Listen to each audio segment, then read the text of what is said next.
Nogironligi bor insonlarning transport vositalarini haydashdagi imkoniyatlari. Bu maqolada transport vositalarini haydashingiz uchun yaratilgan imkoniyatlar haqida bilib olasiz. Transport vositalari. Bu haydashingiz mumkin bo'lgan har xil mashinalar, moto aravacha va mototsikllar.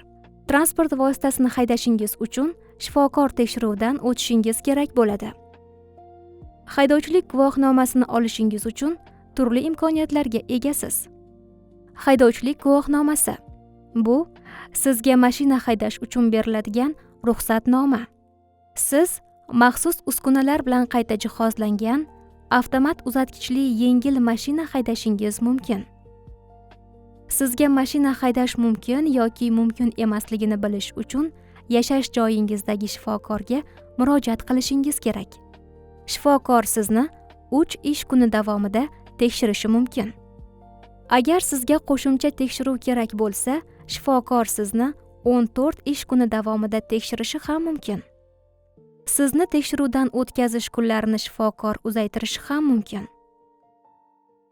Siz tekshiruvdan o'tish uchun pasportingiz yoki ID kartangiz bilan shifokorga murojaat qilishingiz kerak. Mashina haydash mumkin yoki mumkin emasligini tekshiruvchi shifokorga pul to'lamaysiz. Sizga mashina haydash mumkin bo'lsa, 083H shaklidagi tibbiy ma'lumotnoma beriladi. 083H shaklidagi tibbiy ma'lumotnoma faqatgina V toifadagi transport haydovchilariga beriladi. V toifadagi mashinalar bu yengil yuk tashishga mo'ljallangan Damas, Labo kabi mashinalar. Boshqa toifadagi mashinalar uchun qonunchilikda maxsus shakldagi ruxsatnoma ko'rsatilmagan. Agar tekshiruvda shifokor sizni ko'zoynak yoki eshitish moslamasi bilan mashinani haydash kerakligini aniqlasa, ma'lumotnomangizga ko'zoynak bilan haydash majburiy yoki eshitish moslamasi bilan haydash majburiy degan xulosa yozadi. Qo'l bilan boshqariladigan yengil mashinalarni boshqarishda siz uchun tibbiy ko'rsatmalar.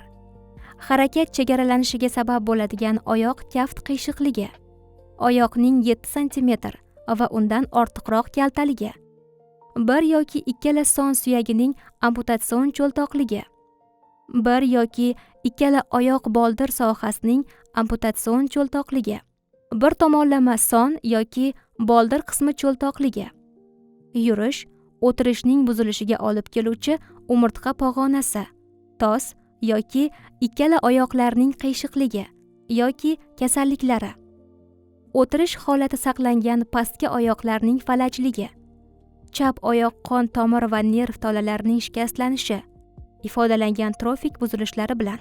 Amputatsion cho'ltoqlik. Bu operatsiyadan keyin tananing qolgan qismi.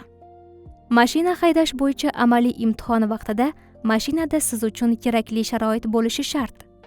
Imtihon o'tkazishda ishlatiladigan mashina yo'l harakati qoidalari talabiga ko'ra taniqli belgilar, qo'shimcha uskunalar bilan jihozlanadi.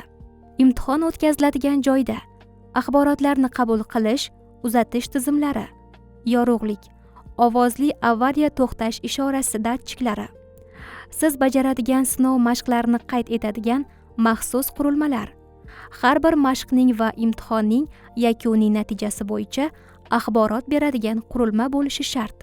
Agarda sizda eshitish bo'yicha nogironlik bo'lsa, imtihonlarni o'tkazishda imo-ishora tili tarjimoni ishtirok etishi mumkin. Agarda sizda eshitish bo'yicha nogironlik bo'lsa, haydovchilikka o'qish vaqtida ham sizga imo-ishora tili tarjimoni yordam beradi.